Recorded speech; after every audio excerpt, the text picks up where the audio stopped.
ആലപ്പുഴയിൽ LDFന് തലവേദനയാവുകയാണ്. CPM CPI തർക്കം. ജില്ലയിൽ 4 പഞ്ചായത്തുകളിൽ ഒറ്റയ്ക്ക് മത്സരിക്കാൻ ഒരുങ്ങുകയാണ് CPI. രാമങ്കരി പഞ്ചായത്തിന് പുറമെ കുമാരപുരം, ആര്യാട്, മുട്ടാർ പഞ്ചായത്തുകളിലാണ് തർക്കം. സീറ്റ് ധാരണ CPM ലംഘിച്ചെന്നാണ് CPIയുടെ ആരോപണം. അതേസമയം തർക്കം ഉടൻ പരിഹരിക്കുമെന്ന് ഇരു പാർട്ടികളുടെയും ജില്ലാ നേതാക്കൾ അറിയിച്ചു. ശരണ്യ സ്നേഹജൻ വിവരങ്ങളുമായി. ശരണ്യ, ആലപ്പുഴ പോലെ ഇടതുപക്ഷത്തിന് അത്ര സ്വാധീനമുള്ളൊരു മേഖലയിലാണ് ഈ CPMഉം CPIയും തമ്മിൽ നേർക്കുനേർ ഇങ്ങനെ ഒരു തർക്കത്തിലേക്ക് വരുന്നത്. അതിന്റെ ഒരു പരിഹാരത്തിലേക്കുള്ള കാര്യങ്ങളൊക്കെ ഏതുവരെയായി?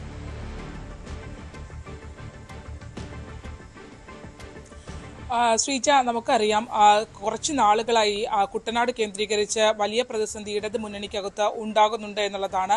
പ്രത്യേകിച്ച് CPM വിട്ടു വന്ന ഒരു വിഭാഗം ആളുകൾ CPIയിലേക്ക് വലിയ ഒഴുക്ക് തന്നെ കഴിഞ്ഞ ഒരു കാലയളവിൽ CPMനുള്ളിലെ തന്നെ ഉൾപാർട്ടി പോരുകളുടെ ഭാഗമായി ഉണ്ടായിരുന്നു.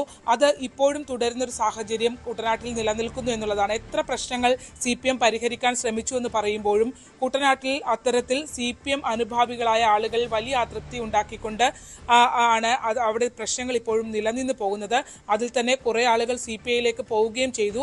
ആ CPIയിലേക്ക് വിട്ടുപോയ CPM വിട്ടു വന്ന ആളുകൾ ഉൾപ്പെടെയുള്ളവരാണ് ഇപ്പോൾ അവിടെ ഒരു വലിയ രീതിയിൽ അവർക്ക് ഒരു ജനപങ്കാളിത്തം ഉണ്ടാക്കാൻ കഴിയുന്നു, ജനപിന്തുണ ഉണ്ടാക്കാൻ കഴിയുന്നു എന്നുള്ളത് യാഥാർത്ഥ്യമാണ്.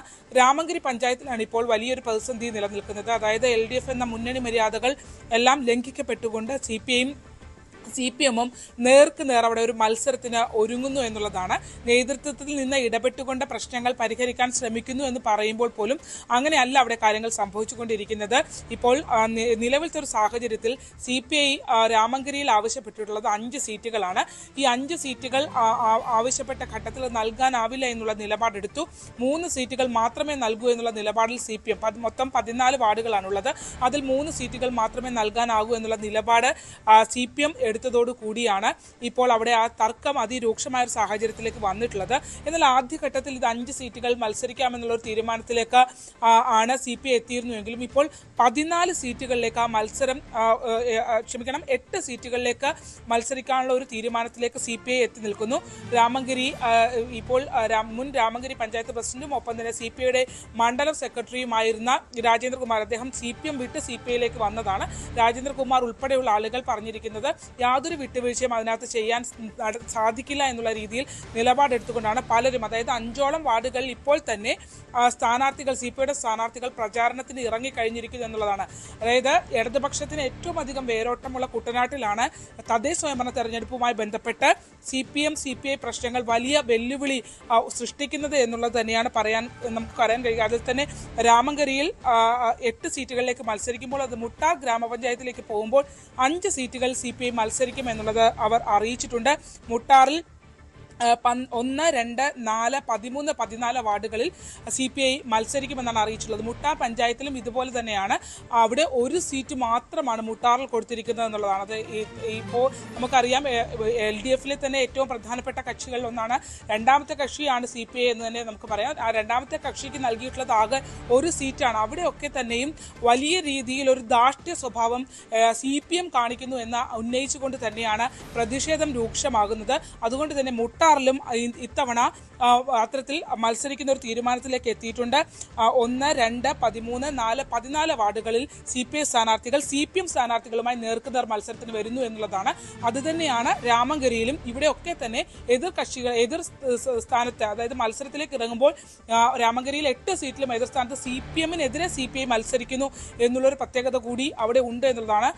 നിലവിൽ ജില്ലയിൽ തന്നെ ഏറ്റവും സ്ട്രോങ് ആയിട്ടുള്ള ഒരു CPIക്ക് ഏറ്റവും കൂടുതൽ ആളുകൾ അല്ലെങ്കിൽ സ്ട്രോങ് ആയിട്ടുള്ള ഒരു ഇടം കൂടിയാണ് കുട്ടനാട് എന്നുള്ളതാണ്. അതുകൊണ്ട് തന്നെ അതിൽ കൂടുതലും CPM വിട്ടുവന്ന അല്ലെങ്കിൽ നിലവിൽ ഉൾപാർട്ടി പോരിന്റെ ഭാഗമായി CPM വിട്ടുവന്ന ആളുകളാണ് CPIയിൽ ഉള്ളത് എന്നുള്ള പ്രത്യേകത കൂടിയുണ്ട്. അതുകൊണ്ട് തന്നെ അവിടുത്തെ മത്സരവും വളരെ കൗതുകത്തോടു കൂടി നമ്മൾ നോക്കിക്കാണേണ്ടിയിരിക്കുന്നു എന്നുള്ളതാണ്. മറ്റൊന്ന് കുമാരപുരം ഡിവിഷനിലാണ്. കുമാരപുരത്ത് 5 വാർഡിലും ഒപ്പം തന്നെ കുമാരപുരം പഞ്ചായത്തിൽ 5 വാർഡിലും ഒരു ബ്ലോക്ക് ഡിവിഷനിലുമാണ് CPI സ്ഥാനാർത്ഥി മത്സരിക്കുന്നത്. പലരും പോസ്റ്ററുകൾ വരെ പതിപ്പിച്ചു തുടങ്ങിയിട്ടുണ്ട്. ആര്യാട് പഞ്ചായത്തിലും സമാനമായ രീതിയിൽ തർക്കം നിലനിൽക്കുന്നു എന്നുള്ളതാണ്. എന്തായാലും CPIയുടെ ജില്ലാ സെക്രട്ടറി സോളമൻ അടക്കമുള്ള ആളുകൾ, TJ ആഞ്ചലോസ് അടക്കമുള്ള മുതിർന്ന നേതാക്കൾ, ഒപ്പം തന്നെ CPM ജില്ലാ സെക്രട്ടറി R നാസർ എന്നിവരുടെ നേതൃത്വത്തിൽ ചർച്ചകൾ നടക്കുന്നുണ്ടെങ്കിൽ പോലും ഈ കഴിഞ്ഞ ദിവസങ്ങൾ കുമാരപുരത്തൊക്കെ രാത്രി ഏറെ വൈകിയും ചർച്ച നടന്നെങ്കിലും ഈ സീറ്റ് വിഭജനം അത് പൂർത്തീകരിക്കാൻ കഴിഞ്ഞില്ല എന്നുള്ളതാണ്. നാമനിർദ്ദേശ പത്രിക സമർപ്പിക്കാൻ ഈ ദിവസങ്ങൾ മാത്രമേ ആകുന്നുള്ളൂ എന്നുള്ളതാണ്. എന്തായാലും ഈ ആലപ്പുഴയിൽ ഇടതുപക്ഷത്തിനിടയിൽ ഈ പറഞ്ഞ പോലെ കുട്ടനാട്, വളരെ ശക്തകേന്ദ്രമായ കുട്ടനാട് അടക്കമുള്ള ഇടങ്ങൾ, ഹരിപ്പാട് മേഖലകളിൽ കുമാരപുരം, മുട്ടാർ അടക്കമുള്ള ഇടങ്ങൾ, വടക്കോട്ട് വരികയാണെങ്കിൽ ആര്യാട് ഗ്രാമപഞ്ചായത്ത് അടക്കമുള്ള സ്ഥലങ്ങളിലാണ് ഇപ്പോൾ തർക്കം നിലനിൽക്കുന്നത്. ഒരുപക്ഷെ ഈ തർക്കങ്ങളൊക്കെ ഇനി പരിഹരിക്കപ്പെടേണ്ടത് നാമനിർദ്ദേശ പത്രിക പിൻവലിക്കുന്ന ഒരു സമയം വരെയും ഈ തർക്കങ്ങൾ നിലനിൽക്കുമെന്ന് തന്നെ നമുക്ക് കരുതാം. പക്ഷെ അങ്ങനെ പോകുമ്പോഴും കുട്ടനാട്ടിലെ സ്ഥിതി അതിരൂക്ഷമാണ്. ശ്രീജ, ശരണ, ഇതിനപ്പുറത്ത് ജില്ലയിൽ പൊതുവെയുള്ള സ്ഥിതി നോക്കുകയാണെങ്കിൽ ഈ സ്ഥാനാർത്ഥി അവസാന ഘട്ടത്തിലേക്കൊക്കെ എത്തുമ്പോൾ സ്ഥാനാർത്ഥി നിർണയമൊക്കെ കഴിഞ്ഞ പ്രശ്നങ്ങൾ പരിഹരിച്ച് മറ്റു മുന്നണികളിലായാലും ഈ കഴിഞ്ഞ തെരഞ്ഞെടുപ്പിലുണ്ടായ ആ ഒരു മാറ്റമൊക്കെ, അവിടുത്തെ ആലപ്പുഴയിലെ രാഷ്ട്രീയ മാറ്റങ്ങളൊക്കെ പ്രതിഫലിക്കുന്ന തരത്തിലുള്ളൊരു പ്രചാരണ ആവേശം തുടങ്ങിക്കഴിഞ്ഞോ?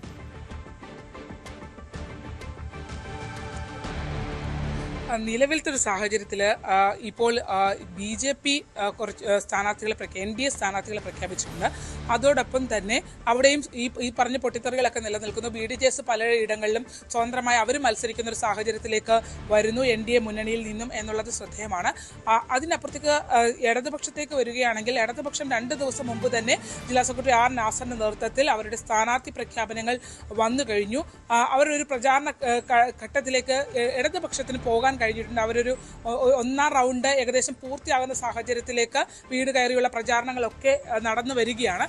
പക്ഷേ അങ്ങനെ വരുമ്പോൾ പോലും ഇപ്പോഴും ഏറ്റവും വലിയ പ്രതിസന്ധി നിലനിൽക്കുന്നത് ഇവിടെ കോൺഗ്രസിലാണ് എന്നുള്ളതാണ്.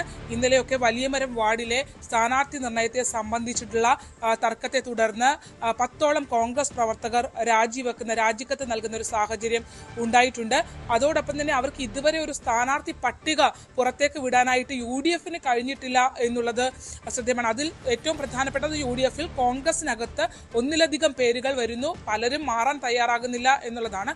ആ ഒരു തർക്കത്തിൽ പലയിടത്തും 5ഉം 6ഉം സ്ഥാനാർത്ഥികൾ പല പ്രധാനപ്പെട്ട സീറ്റുകളിലേക്ക് മത്സരിക്കാനായി വരുന്നു എന്നുള്ള പ്രശ്നം UDF അഭിമുഖീകരിക്കുന്നു. അതുകൊണ്ട് തന്നെ UDFനെ സംബന്ധിച്ചിടത്തോളം അവർക്ക് ഇതുവരെ ഇങ്ങനെ ഒരു സ്ഥാനാർത്ഥി പട്ടിക പോലും പുറത്തേക്ക് ഇറക്കാൻ കഴിയാത്ത ഒരു അവസ്ഥ ഉണ്ടാകുന്നു. ഇന്നിപ്പോൾ പറഞ്ഞേക്കുന്നത് ഒറ്റ പേരുകൾ വന്ന ഇടങ്ങളിൽ ഇന്ന് സ്ഥാനാർത്ഥി പ്രഖ്യാപനം ഉണ്ടാകുമെന്ന് UDF അറിയിച്ചിട്ടുണ്ട്. അപ്പോഴും അവർക്ക് പൂർണ്ണമായ തർക്കങ്ങൾ പരിഹരിക്കാൻ കഴിഞ്ഞിട്ടില്ല. പല ഇടങ്ങളിലും 5ഉം 6ഉം സ്ഥാനാർത്ഥികൾ UDFനകത്ത് സീറ്റ് ആവശ്യപ്പെട്ടുകൊണ്ട് നിൽക്കുന്നുണ്ട്. പലയിടങ്ങളിലും ഇപ്പം നേരത്തെ സൂചിപ്പിച്ച പോലെ ഏറ്റവും ഒടുവിൽ വലിയമരത്തടക്കമുള്ള രാജി വരുന്നു. യൂത്ത് കോൺഗ്രസ് യുവജനങ്ങളെ പരിഗണിക്കുന്നില്ല എന്ന് ചൂണ്ടിക്കാട്ടി അവരുടെ DCC ആസ്ഥാനത്ത് തന്നെ പോസ്റ്ററുകൾ പതിക്കുന്ന ഒരു അവസ്ഥ ഉണ്ടാകുന്നു. അങ്ങനെ പല രീതിയിലുള്ള പ്രശ്നങ്ങൾ, തർക്കങ്ങൾ അവിടെ UDFനകത്ത് നിലനിൽക്കുന്നു എന്നതാണ്. എന്തായാലും മുന്നണികളെല്ലാം വലിയ ആവേശത്തോടു കൂടി തെരഞ്ഞെടുപ്പിന്റെ ഘട്ടത്തിലേക്ക് കടന്നു കഴിഞ്ഞിരിക്കുന്നു.